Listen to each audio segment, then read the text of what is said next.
Hi, welcome to week 3. We're going to have an overview now of general philosophies, a quick overview introduction to bar charts and network analysis. We'll also be having a little consideration of some of the other tools. So we'll touch on critical path methods and project evaluation review techniques. We'll touch on line of balance and flow line, etc. But we will go into those in more detail in following weeks. And I can only strongly recommend you watch the YouTube videos. I link to how to do these things as well, because they may explain them in a better way than I explain them for you personally.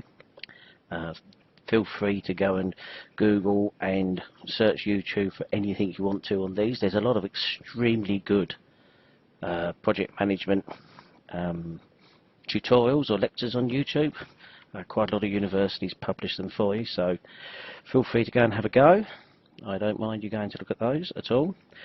Also, what I would say is when you go and look at the tab in Moodle on week 3, if you have a look in the overview table, you'll see when it comes down to study material, and we've got additional readings, and not only refer to topic 3 in the workbook, but when it says for more information regarding drawing a network diagram using the activity on the node method, here. We'll click the here, and then you've got another 3 underneath that, and they will bring you up some excellent additional readings. The first one's actually an additional PowerPoint presentation, so you should pull those up in association with anything you do for this particular week. So now we've said that, we'll go through looking very at a high level at the moment at planning philosophies and methodologies and tools that are available to us to aid us in our project management escapades. And any of you who've been at work or working at the moment will have a feeling for some of these. So overall planning philosophies will be decided, and as we mentioned in earlier lectures, they're mostly arranged around achieving the desired outcome at the set budget, and also looking at the particular management organisation that's suitable for the project you're undertaking. Supporting these, there are various tools and methodologies that we can use. The most straightforward ones are a bar chart and a network analysis. Anybody who's looked at Microsoft Project, which produces most of these tools automatically within itself, although everybody only thinks of it as doing Gantt or bar charts, we'll find these fairly straightforward. And I do again strongly recommend that you play around with Microsoft Project, and the tutorials built into Microsoft Project and those that Microsoft provide online are absolutely excellent. We'll look at line of balance, and then there's one flow line and linear scheduling, which we'll touch on, and together with that we consider their application to the scheduling and monitoring of projects, and various ones that suit different types of projects. So we want to have a look at bar charts and network analysis as the first section we look at, and then the second part we'll have a look at the analysis and a critical path methodology, which we actually look at in more detail next week, along with the project evaluation review technique, plus those additional readings I advised to you. Now, repetitive construction work is a little bit different. You find that the network analysis and the PERTs are not that suitable for repetition. When we talk about repetitive construction work, think of constructing a pipeline or constructing a road. You're purely repeating the same processes over and over again. So, you know, the road, you might build the road in 10-metre sections, and it's just a collection of 10-metre sections. A pipeline, you'll be doing it section of pipe by section of pipe, and it's repetitive. So the line of balance method is very suitable for repetitive type works. And we look at the planning of repetitive construction work. Again, flow line and linear scheduling methods. And linear means is straight, so it's repetitive. And then we consider the applications of planning techniques to specific problems. We'll look at micro scheduling, and also the second part for project expediation, to try to speed the projects up. And we can then consider later on, in a later lecture, the calculation of cash flows, very important. So you maintain your working capital and monitoring of projects. You need to monitor the project to know when to put your payment schedules in, which feeds back into a healthy cash flow to maintain your working capital. It's a circle that needs to be done. Now, we considered the characteristics of construction work previously, and we know it's made up of many specialist, we could say, micro projects. So your electrician is separate from your plumber, separate from your structural steel worker, etc. And we'll look at there is a philosophical, I can't say it today, approach to the modelling of construction work, and the way you would model something like constructing a car in a factory, or modelling a management situation, is different, because construction throws up its own peculiar problems, and you need to be able to identify principal characteristics of projects and their components, and that goes for any type of project. So they'll have certain characteristics, and there'll be set components within those. The technique most suited to the planning of the project, and it's not always the same technique, depends on what your project actually is. So, quick review over last week. We looked at management issues. And in week one we looked at the decision whether to pursue a project or not. And the main drivers behind management decisions is what's the profit you can make out of this. Because we're always looking to maximise our profit. Obviously we tend to find that the higher the profit, the higher the risk. It's a decision you have to make. Does the project align with the company plans? Is it what you're trying to do? Is it what you're specialising in? So your expertise in the field. Very difficult to step outside your field if you've become known as an expert in something. And what's your previous experience in the competitive environment? An example being, what's your experience in government tendering? And what's the risks involved? As we said, high risks normally mean you want the higher profit. A work breakdown structure, and you do have to do one of these for the assignment, remember. So there's a snapshot of one there. They've all got a reference number to them. Useful to look at, and I'd look a few more of those up if I were you. And then the preliminary project requirements. So it's always a balance between management, time, resource and quality. And remember, time, resources, cost and quality pull in opposite directions, so they're not mutually supportive. So you decide to go for one and the others are going to have to adjust to support that. Conditions of the contract, I mean, it might be a design and build, it might not. Commercial returns, what are you going to make from it? And sometimes these commercial returns aren't all financial, they could be reputational. Competition, is there a lot of competition out there, or are you in a specialised field where there isn't much? Technical completeness of project documentation and technical experience. I've recently reviewed some handover documentation and operational manuals for a couple of retirement village type developments. Two of them, one from one well-known contractor and another from another well-known contractor in Queensland, and they're completely different. On the face of it, one looks less polished and less professional than the other, but when you drive into them, the polished one has got a lot of information missing from it. In fact, it's got when you have to look at the drawings, as constructed drawings, to find out it has a diesel-powered booster pump for the sprinkler system, which doesn't appear in the operational manuals at all. It's only noted on the drawing, and it continues. Whereas the other one, although not as professional, was much more inclusive as to what was in there. And you may be working with consultants that provide these sort of levels of documentation, and that was reflective on the construction drawings as well, so that could increase your time element and lower your profit if they're not very good. Characteristics, construction industry has got three sectors basically. There's a residential building, which everybody knows, they watch it on the news. This weekend I went to the Queensland Building Designers Awards 2017, and I was watching loads of photographs coming up of the entries and the winners in the residential building side of things. Not all of it's done by architects. And some residential building can be quite stunning and complicated. And then you had the non-residential, commercial, doctor surgeries, shops, warehouses, that sort of thing, light industrial.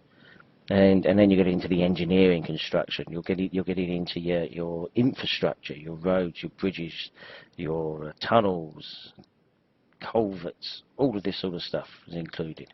So there's three distinctly different markets, shall we say, and you find the contractors specialise in those areas.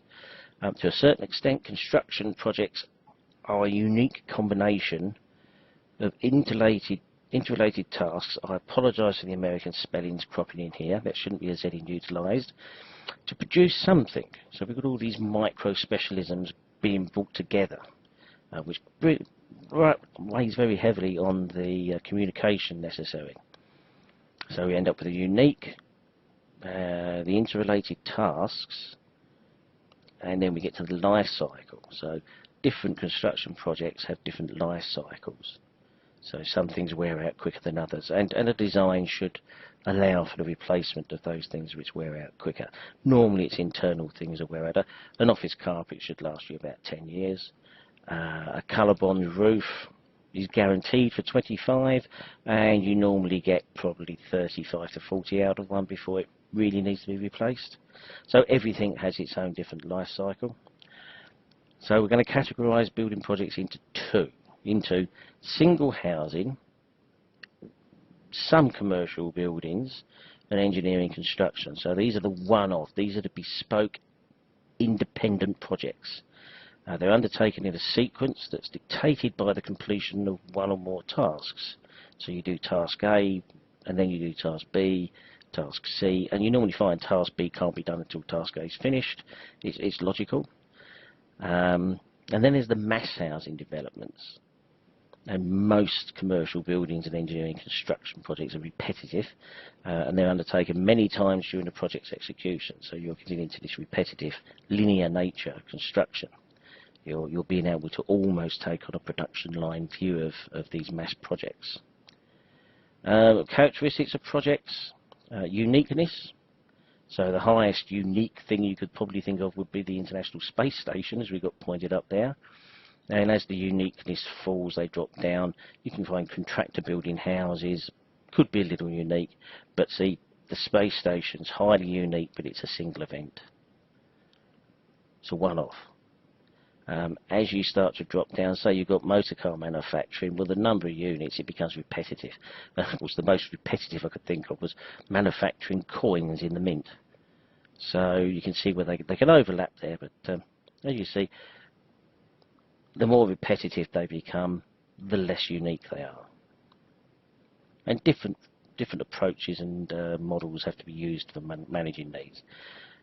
So techniques: originally, both one-off and repetitive projects were using Gantt or bar charts, i.e. Microsoft Project, think of it that way.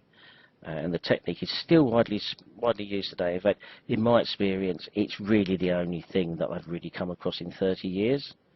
Obviously, it's become computerized and much more powerful, but basically, I don't see many other methods used in the construction industry I've worked in. Other more sophisticated systems have been developed. You can get the one-off type projects, and they can include a critical path method. I've not seen that used in construction. I've seen it used in manufacturing. Project evaluation and review technique. I've occasionally seen that used in construction, but it's not common. Projects that are repetitive, scheduling systems you can use for these include line of balance, a flow line and other linear methodologies, but they're not. Well, I suppose they'd come into your engineering. Your engineering type stuff could be repetitive. And the project planning uses a combination of factors to actually develop a final detailed construction program. And I'll probably try and get a copy of a detailed program if you haven't seen one, so you can see how granular they can actually be. Not everybody gets the same level of detail because they don't need it. And work packages can be broken down into trades and subcontractors. So it should provide a good understanding of all the tasks involved in the project, and they are based on the design drawings, the specifications provided. If you've got a bill of quantities, anything like that should all feed into aiding in the accuracy and robustness of this project planning.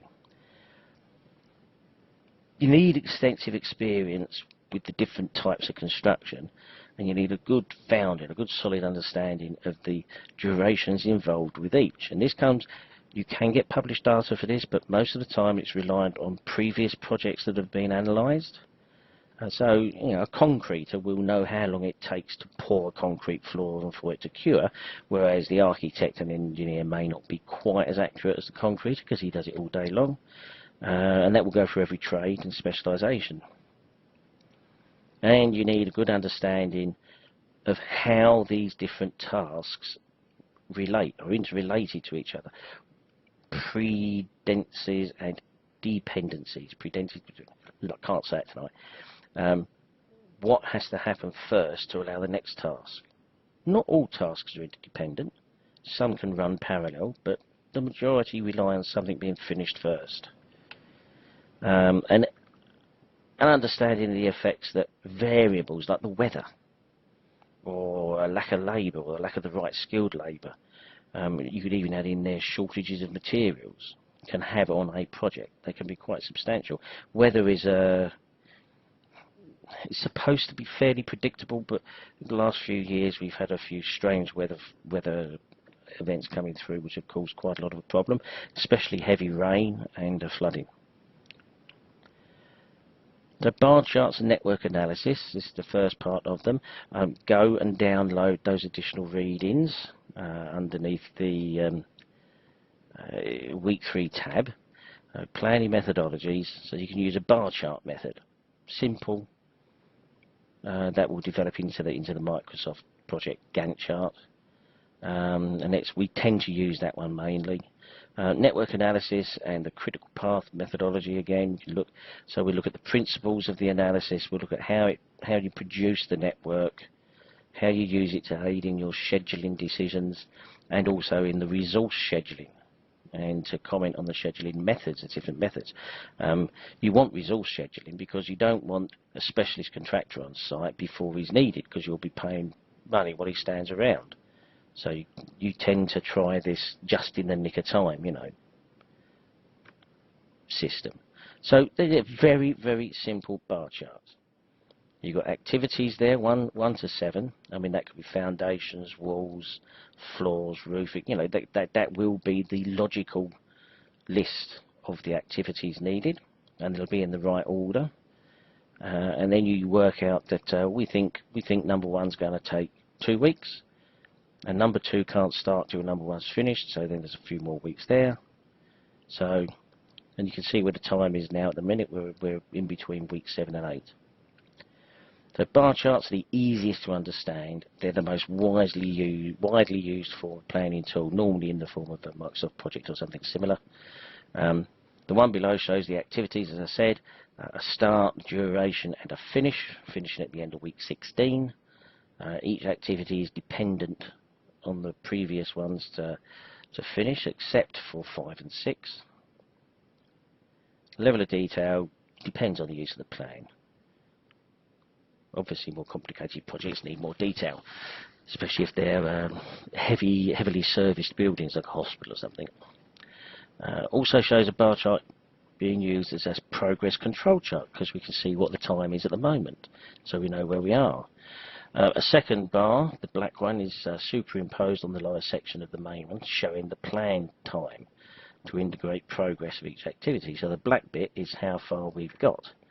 So it would look like task 2 may be, considering there should be 5 days in each week, I would have expected task 2 to have started to move into the square of week 7, but it hasn't, which suggests to me it may be slightly behind.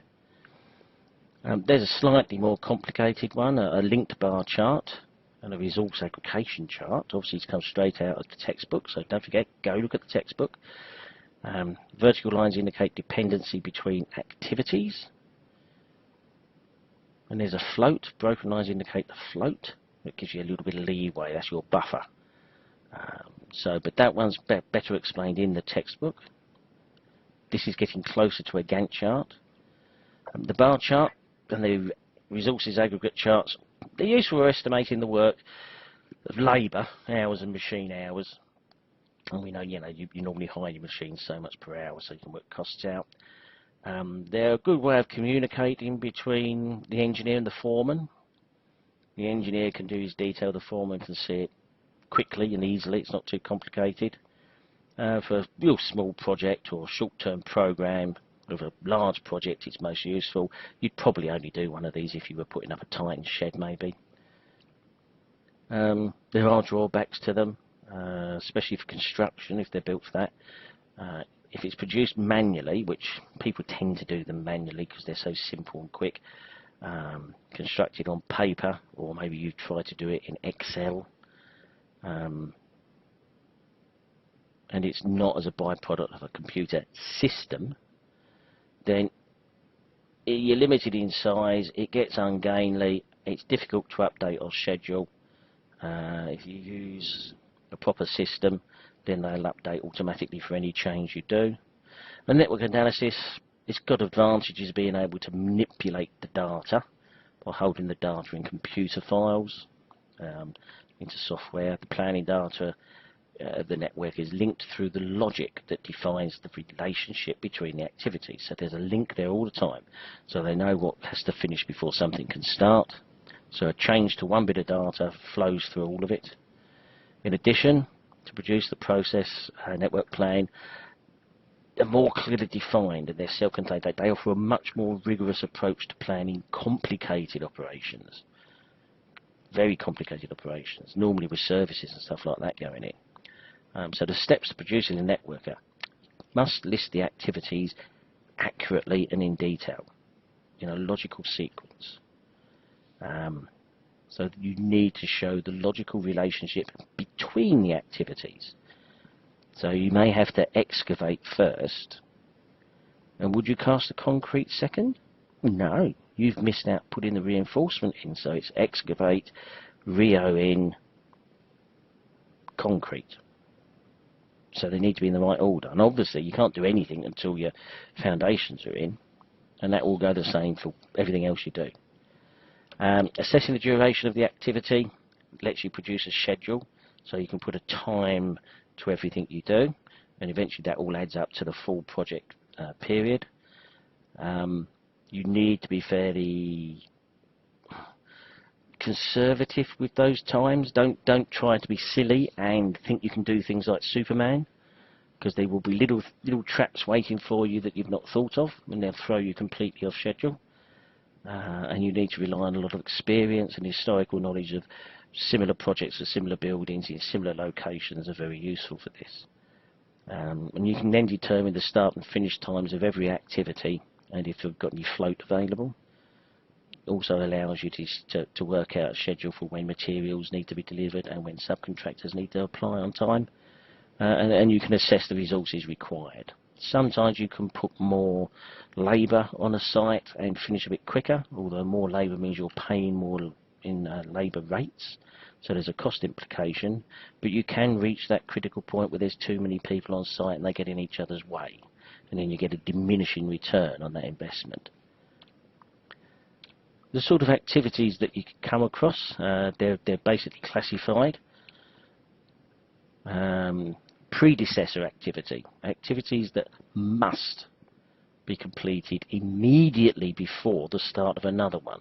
So they're predecessor activities, and you need all this for the assessments and assignments. And then there's the successor activity. They're the ones that can't be started until one or more activities have been finished, but immediately succeed them. So they're successor activities. So you might get a predecessor followed by a successor. Then there's concurrent activities, activities that can be accomplished at the same time as another activity. Should be noted that an activity can be a predecessor or successor to an event, and it may be concurrent with another one. So you're almost looking at it as two tiny parallel projects. And then there's a dummy activity. Doesn't consume any kind of resource, but just depicts the dependencies, the technological dependencies between activities, and that's called a dummy activity.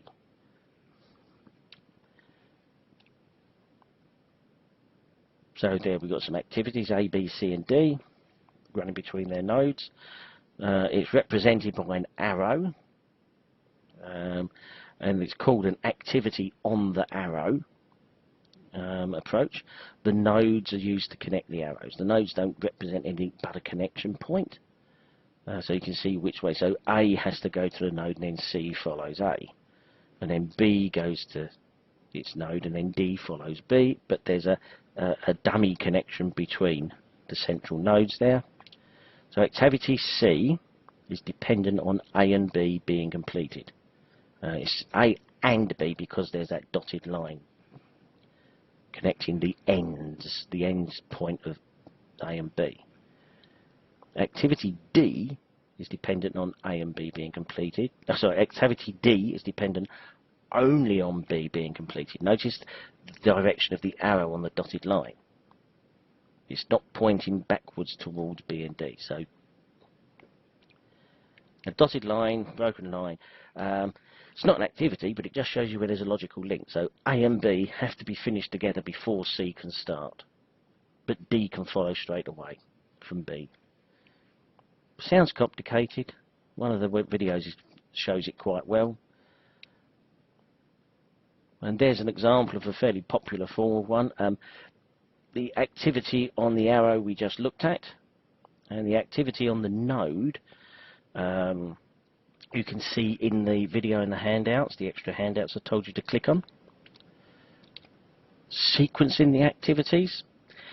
Notice we've got a number of activities going on, so I'm just indicating what they are. So a finish to a start activity is that top one. That is A to B. A start to start will be A to B, and that way that's how you draw it. And a finish to finish, notice finish A goes to the finish of B, and then start to finish is the start of A goes to the finish of B.